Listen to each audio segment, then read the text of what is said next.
जेब में पैसा रहेगा 1 लाख रुपया ना। अब पुलिस अगर मोटरसाइकिल चला रहे हैं बिना हेलमेट का पकड़ेगी आपको तो आप पुलिस से तमीज से बात नहीं करेंगे, कहेंगे काहे रोका, फाइन लगाएगा, लगाओ ना 1000 2000 5000 लगाओ, कितना फाइन लगाएगा, जितना तोरा सैलरी उतना हम फाइन भर सकते हैं। ये आप नहीं बोल रहे हैं, ये जेबुआ में बैठा हुआ वो तरलता बोल रहा है, कैश पैसा। ये इस दुनिया का सबसे बड़ा खतरनाक चीज है। हमको भी गम ने मारा, तुमको भी गम ने मारा, इस गम को मार डालो। आरबीआई की नजर में ये कैश पैसा इस देश के लिए गमगीन माहौल पैदा कर देगा। देखिए जिंदगी में आपसे भी कुछ गलतियां होंगी, और गलती किससे होती है? जो काम करता है, मेहनत करने वालों से ही तो गलतियां होती है। निकम्मों की तो पूरी जिंदगी निकल जाती है दूसरों में कमी ढूंढते ढूंढते। 24 ही घंटे का मैक्सिमम यूटिलाइजेशन तब हो सकता है जब आप अपने सोने के टाइम्स में कटौती करें, क्योंकि अगर आपने 24 घंटे में 8 घंटा सोया तो 33% जिंदगी तो सारा सुप्त अवस्था में निकल जाएगी। और ये कहना बकवास है कि 8 घंटे की नींद जरूरी होती है, ये महा बकवास है कि 8 घंटे की नींद एक ह्यूमन बॉडी के लिए बहुत जरूरी। मैं आपको बताना चाहता हूं कि जिस टाइम के लिए बॉडी सेट हो जाती है उतने टाइम की नींद उसको जरूरत होती है, बस। आवर्स का कोई लेना देना नहीं है। कोई अगर 10 घंटे सोता होगा तो फिर 10 घंटे चाहिए उसको, फिर 8 से भी गुजारा नहीं होता उसको। और अगर आपको 5 घंटे की आदत पड़ जाए तो मैं गारंटी के साथ कह सकता हूं कि आपकी नींद 5 घंटे से ऊपर होगी ही नहीं, करेंगे। जिस दिन पैसे वाले हो जाइएगा उस दिन और आगे बढ़िएगा, समझा गया? जिस दिन आपके अंदर विनम्रता आ जाती है भगवान आप पे विशेष नजर देता है, समझा है कि नहीं गया?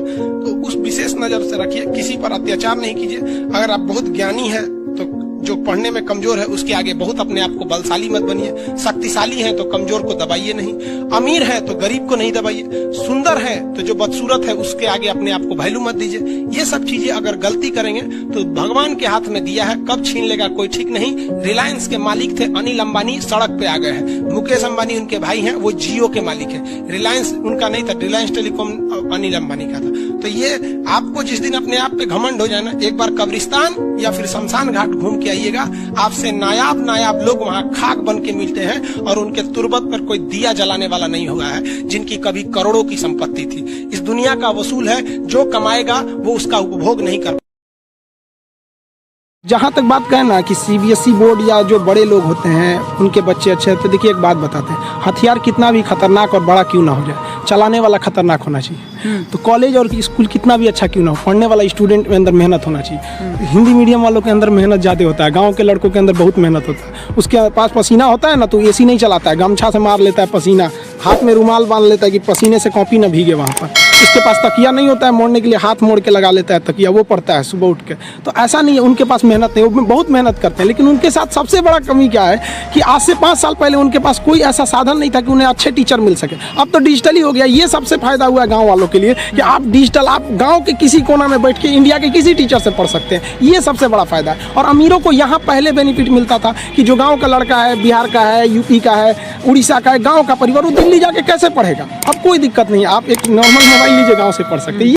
अगर आपको काबिल बनना है ना, बाज की तरह उड़ना है, तो बार बार बोलते हैं इन तितलियों का साथ छोड़ दीजिए, क्योंकि 10 साल बाद लोग आपसे मिलेंगे ना तो पूछेंगे तुम्हारी हैसियत क्या है, तुम कितना कमाते हो। ये नहीं पूछेंगे तुम्हारी गर्लफ्रेंड थी कि नहीं थी। यहाँ समझ में आ गया, ये सब टेम्परेरी चीज होते हैं। सभी सब हटाइए ये सब चीजों को।